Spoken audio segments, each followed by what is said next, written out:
So in this video we're going to be solving for two optimization problems, and here's the first one.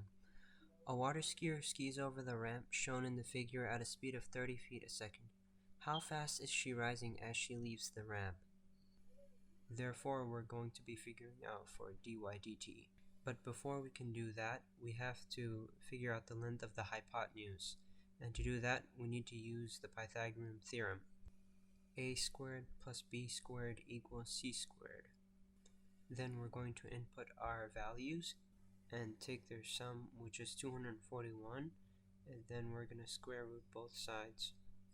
Okay, now that we have our hypotenuse, we're going to see how long does it take us to cross the ramp.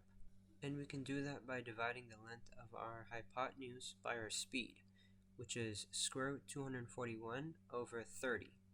And that gives us 0.51.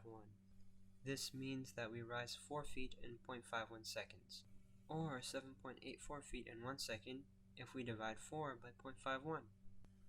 Therefore, our average rate of change, dy dt, is equivalent to 7.84. Anyway, on to our next problem. So, the angle of elevation of the sun is decreasing at a rate of 0.25 radians an hour. How fast is the shadow cast by a 400 feet tall building increasing when the angle of elevation of the sun is pi over 6? First, I'm going to show you a diagram so we can have a clearer understanding of the problem. Then we can list out the given. Now, I will let x equal the length of the shadow. H will be equivalent to the height of the building, which is 400 feet. And then we're going to let the angle of elevation be equivalent to pi over 6.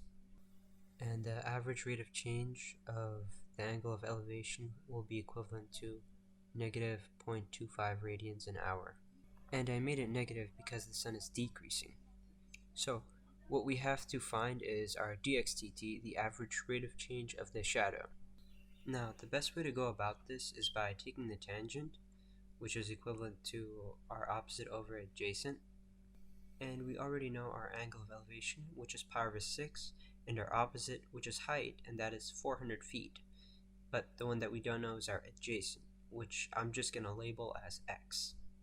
So the first thing we want to do is isolate x.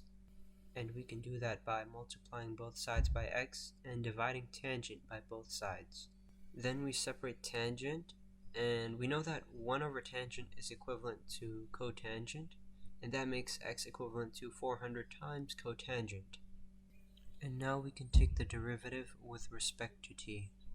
That makes our equation dx over dt is equivalent to negative 400 cosecant squared pi over 6 times d theta dt. Then we input our given values. After that, I'm going to multiply our negative 400 by our negative 0.25, which will be equivalent to 100 cosecant squared pi over 6. And then we can evaluate our trig function, cosecant squared pi over 6, which will come to 4. And lastly, we'll be left with 100 times 4, which is 400. Therefore, our shadow's average rate of change, dx dt, will be growing 400 feet an hour.